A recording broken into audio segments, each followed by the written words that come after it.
حضرت عمر फारूक रदी अल्लाह तआला अन्हु निकले ईद का खुतबा देने के लिए, तो बीवी से कहने लगे जूता। उसने कहा साहब इतनी दफा टूटा है, अब दोबारा पैबंद नहीं लग सकते। तो हजरत उमर कहने लगे चल कोई हर्ज नहीं है, बगैर जूते के नंगे पैर ही चलते हैं, कोई हर्ज नहीं। तो कहने लगे लोग क्या कहेंगे? फरमाया चुप कर। जिस दिन उमर ने ये देख लिया ना लोग उसके बारे में क्या कहते हैं, उस दिन उमर उमर नहीं रहेगा।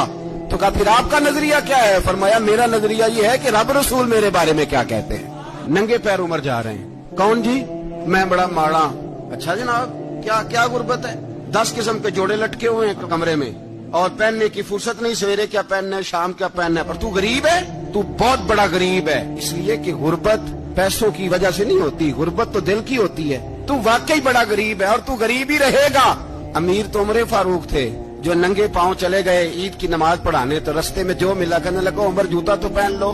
फरमाया तुम्हें उमर का जूता न पहनने का नक्श तो नजर आया है, कोई हर्ज नहीं। अगर उमर को कभी बताना हुआ तो वो वाला नुक्स बताना जो उमर की सीरत में पैदा